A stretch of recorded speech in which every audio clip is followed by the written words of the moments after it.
Magandang gabi po sa inyo lahat. Basahin po natin ang aklat ng awit, Kabanata 145, talata 1 hanggang 3. Awit ng pagpupuri. Ang kadakilaan ng Diyos ko at Hari aking ihahayag. Di ko titigilan magpakailanman ang magpasalamat. Aking pupurihit, papasalamatan siya araw-araw. Di ako titigil na magpasalamat magpakailanman. Dakila ka, Yahweh, at karapat-dapat na ikay purihin. Kadakilaan mo'y tunay na mahirap naming unawain. Tayo po ay manalangin. Diyos, amang makapaling sa lahat, pinupuri ka po namin at pinapasalamatan. Ibinibigay po namin sa inyo ang pinakamataas na antas na pagpupuri. Maraming salamat aming Ama sa buhay, sa kalakasan, sa patnubay na patuloy mong binibigay sa bawat isa sa amin. Maraming salamat. Humingi po kami ng tawad sa aming mga kasalanan. Pakalisin niyo po ang aming puso. Hugasan niyo po ng kapalang dugo ang aming makasalanan at kami po iyong patawarin. Panginoon namin susubakan sa lahat. Maraming salamat. Diyos, amang makapangyarihan sa lahat, maraming salamat sa buong isang linggo na ibinigay mo sa amin, sa iyong pag-iingat sa amin, sa bigay ng aming kalakasan, Panginoon, sa aming mga trabaho, sa lahat naming ginagawa ng buong isang linggo, Panginoon, na alam namin na patuloy nandiyan kayo at ginagabayan mo kami. Maraming salamat, Lord. Thank you, Father God, and thank you, Jesus. Maraming salamat sa inyo. Alam po namin, Panginoon, na hindi mo kami iiwan at hindi pabayaan kailanman at nandiyan po lahat kayo. Nandiyan po kayo sa lahat ng aming mga laban. Maraming salamat. Lord, sa nambahan po namin ngayong gabi, nawa po patuloy buksan ang aming puso at aming isip sa mensahe na ibibigay mo sa amin. Nawa po ito aming maisagawa, Panginoon. At nawa po ito ay maitatak sa aming puso, Lord, Father God. Patnubayan niyo po ang aming tagapanguna. Bigyan po siya ng iyong banal na espiritu upang ang mensahe po na ipapagkaloob mo sa aming ngayong gabi. At nawa po, Panginoon, ay maging maayos po ang aming panamang gabi at kayo po ang patuloy namin maitaas. Maraming salamat. In Jesus Christ's name we pray. Amen, amen, and amen.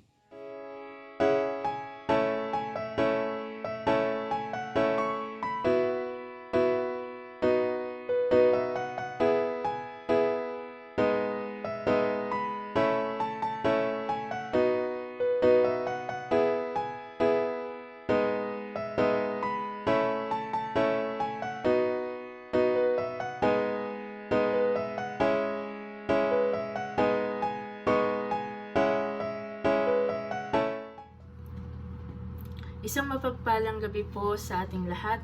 Ako po ay nagbabalik ng papuri at pasasalamat sa ating Panginoon sa patuloy po na buhay at kalakasan na ipinagkakaloob niya po sa akin, maging sa buong family ko po. Nagpapasalamat po ako sa Lord sa patuloy na pag-iingat niya po sa akin, sa pagpasok po sa school, sa work ko po, at sa pagmumotor ko po sa araw-araw. Nagpapasalamat po ako sa Lord sa pag-iingat niya po sa akin, sa pagpasok, and then sa pag-uwi din po. Minsan din po kasi late na rin po ako nakaka-uwi. And so, maraming salamat po sa Lord sa pag-iingat po. And thankful po ako sa Lord sa panibagong semester na naman po na lumipas.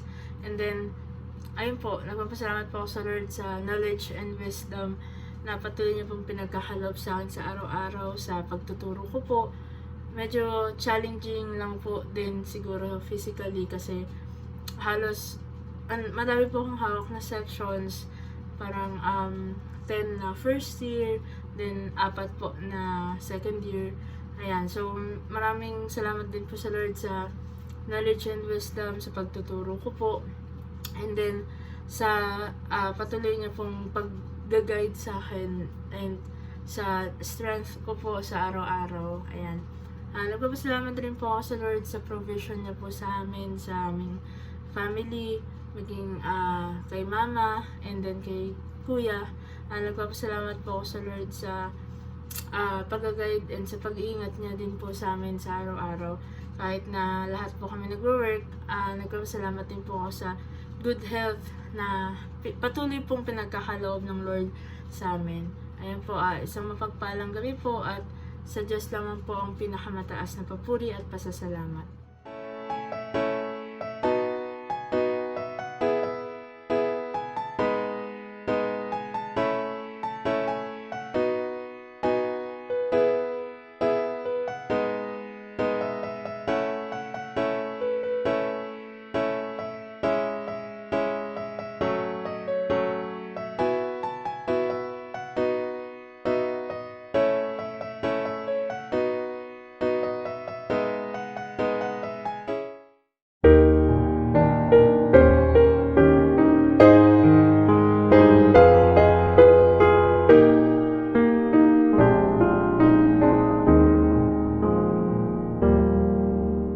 Si Jesus ay kainigan, hirap na di pinasan, nagbigay ng kapalaran, Diyos ay madalanginan. Gaano lumbay at hirap ang ating dinadanas, pagkat di natin nilagak sa Diyos ang ating lahat. May tukso ba't kaguluhan, buhay ba'y tinitikman,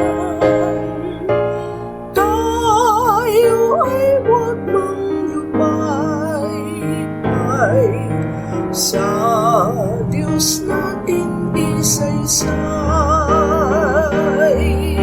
Si Kristo'y walang katulad, kabahagi sa hirap, ang lahat nating bagabag sa talang ihayag. Mabigat pa ang pasanin at maraming isipan, kay Jesus mo idalangin at kanyang aalisin.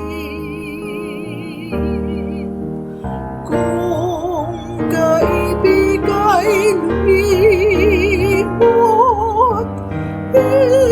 italangin mo sa Diyos. Siyang sa inyo'y kuko at aaliw na lubos, at aaliw na lubos.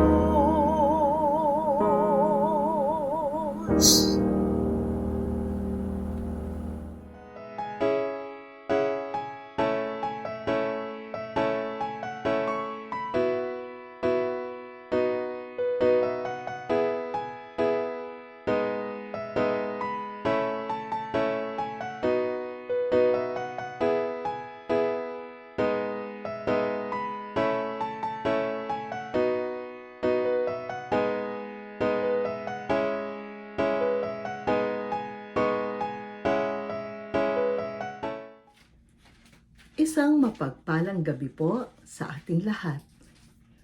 Pinamagatan ko po ang aking mensahe ngayong gabi ng We have been created for a purpose.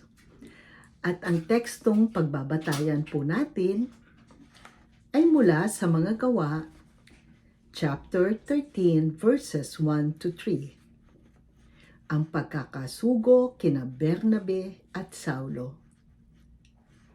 May mga propeta at mga guro sa iglesia ng Antioquia.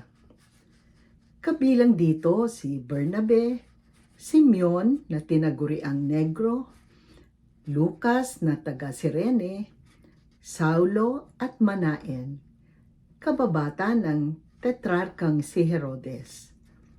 Samantalang sila ay nag-aayuno at sumasamba sa Panginoon, sinabi sa kanila ng Espiritu Santo, "Ibukod ninyo sina Bernabe at Saulo.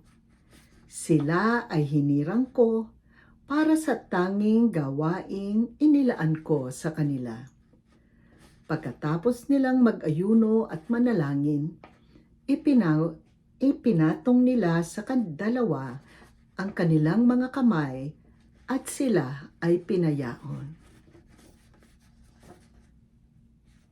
Sa ating mga pag-aaral ng banal na salita, natutunan natin na bago pa tayo pinanganak, ay hinirang na tayo ng Diyos. We were created for a purpose.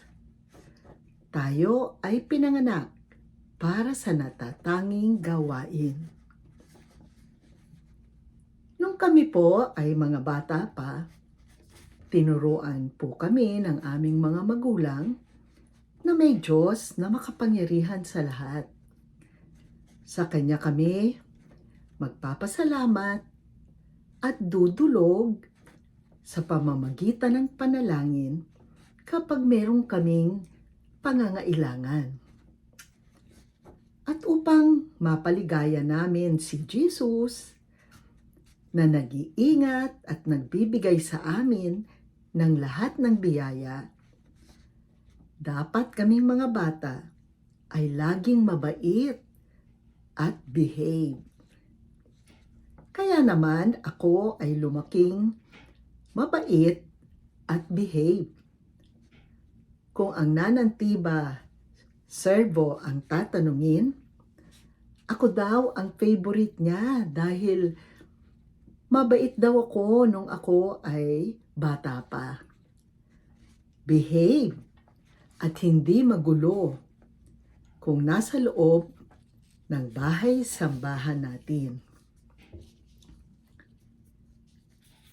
So habang lumalaki kaming magkakapatid, batid namin na ang aming ama at ina sa araw-araw ay pinagpe-pray kami bago kami pumasok sa eskwela at kahit na nung nagtatrabaho na kami. Kaya naman pumapasok kami na may kapayapaan sa aming mga puso at isipan. Dahil alam namin na kasama namin si Jesus sa aming pag-aaral at pagtatrabaho. Kaya naman, sa aking paglaki, ito ang natatak sa isip at puso ko. Dapat lang mabait at behaved ako para nakapagbibigay lugod ako kay Jesus. In short, ang spiritual life ko consisted in just God and me. For as long as I follow yung mga utos niya, wala akong inaagrabyado, okay na ako. Nang kami ay lumaki na at nanirahan ang aming ama at ina sa Ulilang Kawayan, noong 1979, nagsimula na rin kaming umattend ng pananambahan dito sa Dako ng Tipas. Dito na kami na-expose sa mga pag-aaral ng banal na salita ng Diyos sa pamamagitan ng mga Bible studies at Sunday school. Noon ko rin na-realize na bawat isa sa atin ay kinreate for a particular purpose. The primary purpose of which is to glorify God. Kapag sinabi bang glorify God, ano po ba ang ibig sabihin nito? We are created in God's image to give Him glory. This simply means that the good that people may see in us, in our conduct, in our work, in our accomplishments, is designed to point to the grace, mercy, and lordship of God, who truly is the one working in our lives. Tayo ay pinanganak sa mundong ito upang ang Panginoon ay mabuhay sa atin.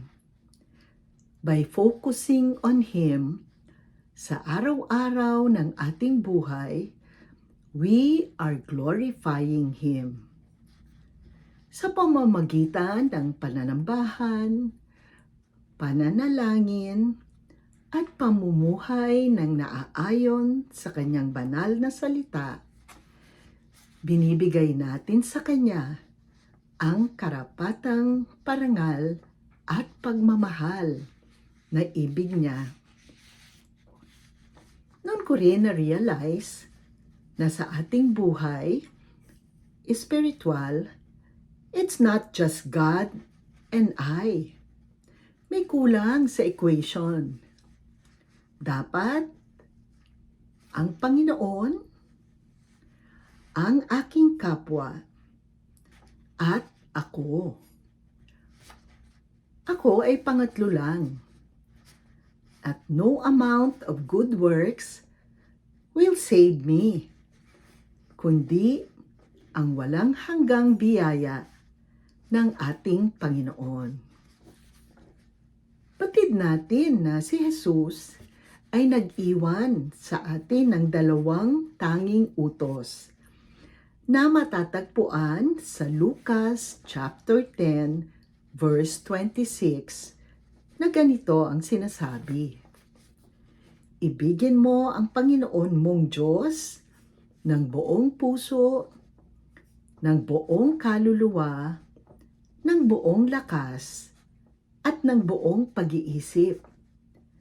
At ibigin mo ang iyong kapwa gaya ng iyong sarili. Paano ba natin maipapakita ang pagmamahal natin sa ating Ama sa langit? Sa pamamagitan ng ating pagmamahal sa ating kapwa. Sino ba ang ating kapwa? Sila lang ba ang ating mga magulang, mga kapatid, mga asawa, mga anak, kaibigan na mahal natin? Hindi po. Nang sinabi ni Jesus na ibigin natin ang ating kapwa, katulad ng pagmamahal natin sa ating sarili, ang ibig sabihin niya ay ang lahat. Ang mga mahal natin sa buhay, ang mga kaibigan natin, ang mga kapitbahay natin,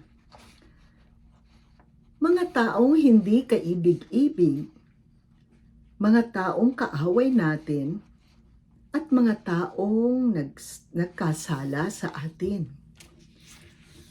Ang mga taong hindi natin kilala, ang mga taong hindi makakabayad sa utang na loob sa ating nagawang kabutihan sa kanila. In short, lahat ng tao that will come into our lives. Tunay na napakadaling mahalin ang mga taong malapit sa atin at mahal din tayo o mabait sa atin. Subalit napakahirap mahalin ang mga taong hindi kaibig-ibig. Masama ang ugali, lalong-lalo na ang ating mga kaaway o yung mga nakagawa sa atin ng kasalanan. Subalit, kung ating aalalahanin, na tuwing tayo ay nakakagawa ng mga kasalanan, meron tayong isang merciful na Diyos na agad-agad na handang magpatawad. Gaano man kalaki ang ating kasalanan. Lahat tayo ay tinatawag for a purpose. Madalas, karaniwang sagot natin ay ano? Lord, hindi ako handa. Wala yata akong talento para sa gawaing ibig mong ipagawa sa akin. Subalit, kung tayo ay naniniwala na mayroong tayong Panginoon na makapangyarihan sa lahat, dapat ay maging handa tayo sa anumang misyon o gawain na ibig ng Panginoon na gamitin tayo. If He can provide for all our needs, He can equip us for every mission or gawain na ibig niyang pagawa sa atin. We just have to trust and obey. Noong isang linggo na nag-altar call ang ating Reverend Gamaliel Filio, natuwa po ako dahil marami ang tumugon at nag-alay ng kanilang sarili upang paggamit sa ating Panginoon. Noon ako'y lubusang nakakilala sa ating Panginoon. My only regret was adult na ako nang lubusang kong napagtanto what it meant to be a true Christian. Naiinggit po ako sa ating mga bata sa iglesia na sa kanilang murang edad ay na-expose na sila sa mga salita ng Diyos at sa kanilang kabataan ay nakakapaglingkod na sila. Let us continue to encourage our children na makakilala sa ating Panginoon habang bata pa sila. Dahil sa kanilang paglaki ay madadala nila ang mga bagay na natutunan nila habang lumalaki sila. After all, alam natin na ang kabataan ang pag-asa ng ating bayan. Sila rin ang future generation na magko-comprise sa ating iglesia.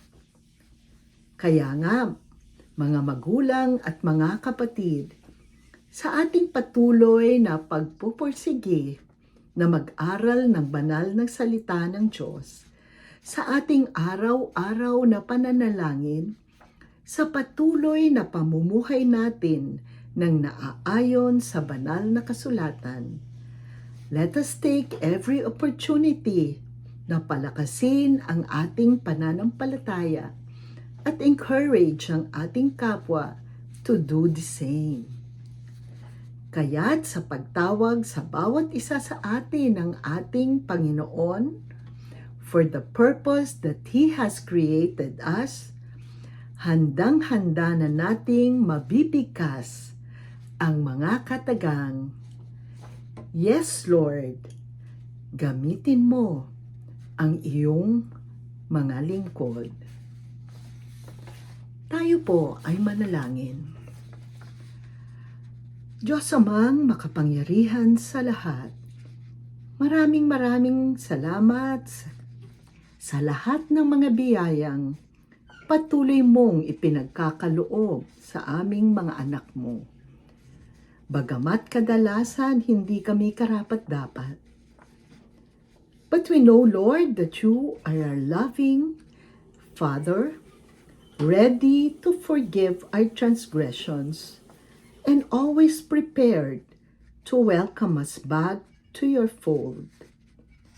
Ama, We know that you have created us for a purpose.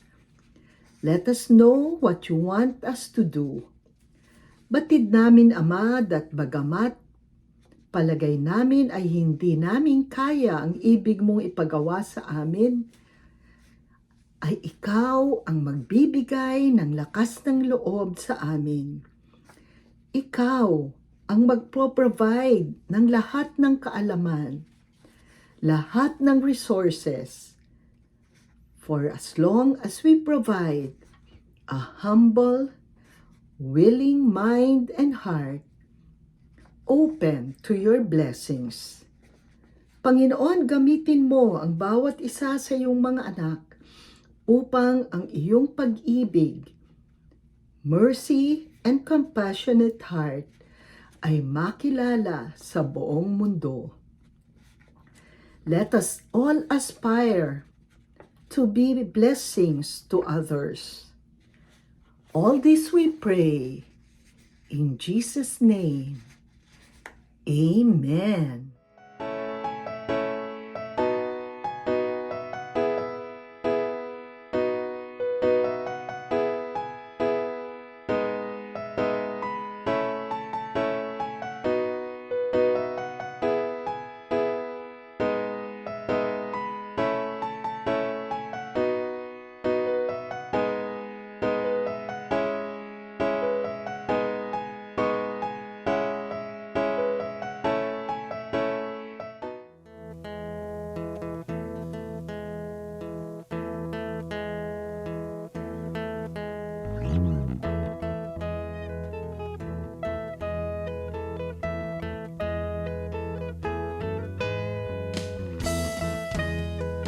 Worship our Lord.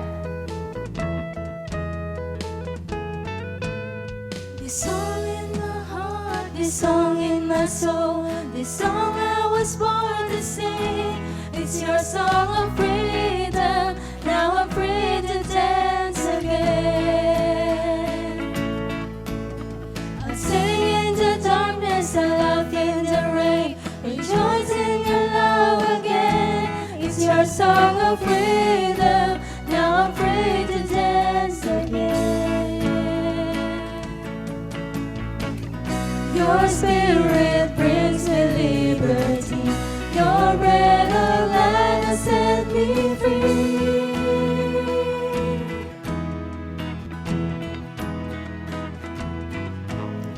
This song in my heart, this song in my soul, this song I was born to sing. It's your song of freedom. Now I'm free to dance again. I'll sing in the darkness, I'll laugh in the rain, rejoice in your love again. It's your song of freedom.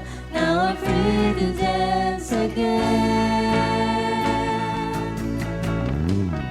Your spirit brings me liberty. Your breath of life has set me free. Jesus, your love it lifts me high, gives me reason to run this race with joy. This song within me, Lord, will bless your holy name. Jesus, I'll dance before your throne, bring this heavenly sound to you alone. This song within me, Lord, will bless your holy name.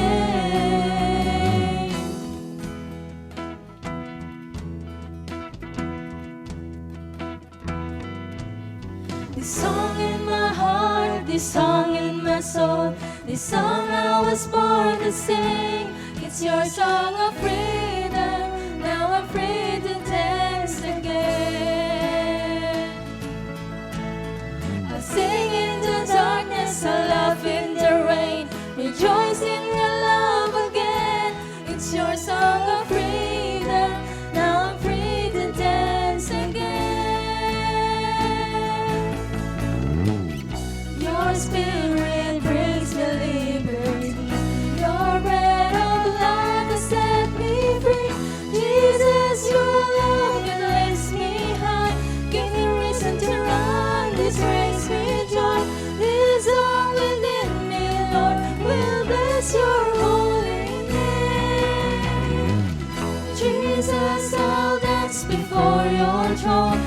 this heavenly sound to you alone. This song within me, Lord, will bless your holy name.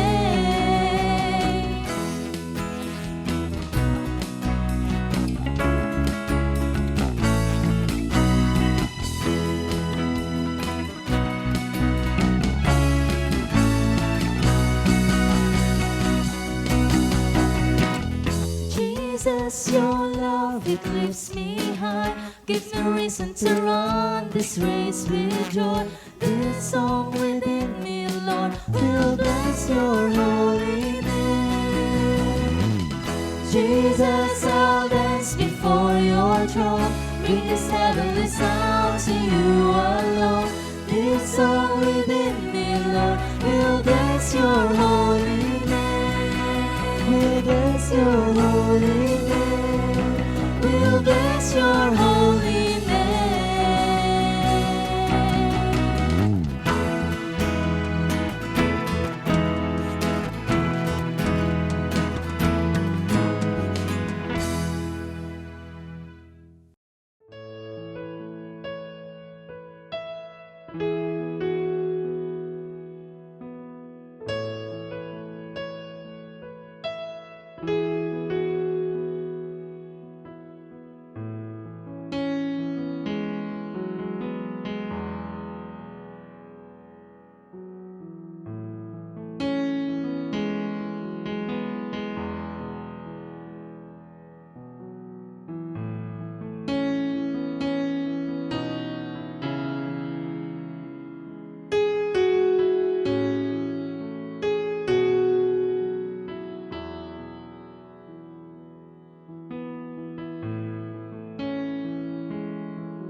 Mula sa mga taga-Efeso 5:1-2.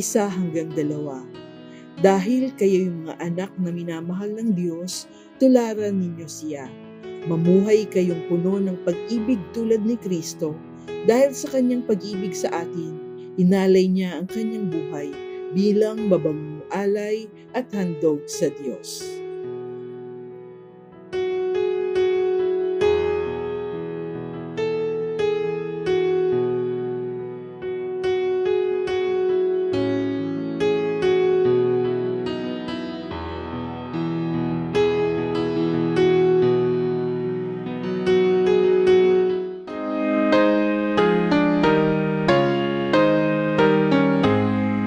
Ang ama'y papuri.